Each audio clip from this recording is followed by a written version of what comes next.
Strengths versus weaknesses. What's most important for you to focus on?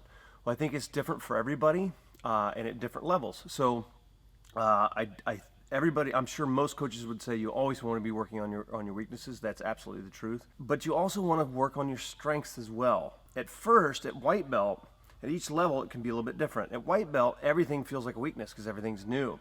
All right, you may have certain physical attributes, or maybe you've come from a different martial art, like wrestling or something like that. So you're automatically going to have some strengths already that are helpful in jiu-jitsu. So you can gravitate towards that, but always be working on the weaknesses as well. Just listen to your coach, drill, pay attention, learn as much as you can, but lots of drilling at the beginning. When you start to get to blue belt, what you want to start doing is start focusing on, okay, where am I getting caught the most? Am I getting caught in the mount the most? Okay, am I getting caught with arm locks more than chokeholds, things like that? Then you can start knowing what questions to ask and say, okay, coach, where do I need to work here? What do I need to do to improve this? How do I stop this position?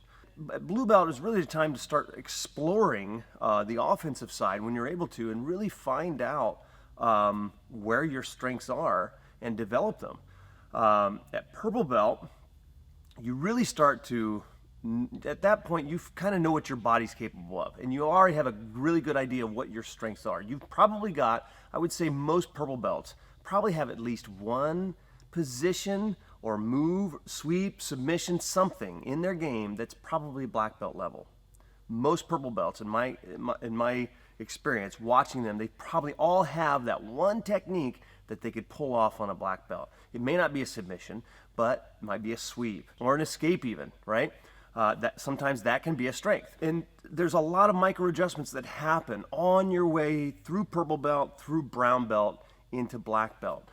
For myself, and I would say probably quite a few black belts, at least at my level, I'd say that what we're focused on most, or at least what I'm focused on the most as far as improving, is really in efficiency. So if I get to a point where I'm expending 70% of my physical capability or energy, okay, that's where I know, okay, all right, there's a better answer here. I'm expending too much energy. There's a better answer. Sometimes it's difficult to find out if you're just doing the move wrong or they're doing their move right.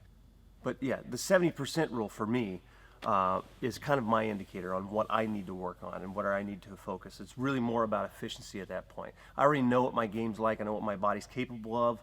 I still know what my weaknesses are, so I'm working on those constantly. Yeah, it's just really all about efficiency at this point. So wherever you're at in your journey, man, work on your weaknesses, of course. You never want to hide from them. Okay, don't develop a game that hides from their weaknesses. I did that.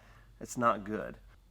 But your strengths are equally important. You want to have a position or a submission chain or whatever where you can put your opponent into a position where you have more experience on the offensive side, on the offensive end, than they do on the defensive end. And if you do, you're automatically going to have an advantage. It's not always going to end in submission, but you're going to have an advantage. And that's really important. So especially for people who compete, because you don't have much time in a competition. You really have to put your opponent into your game and make them fight against your best position.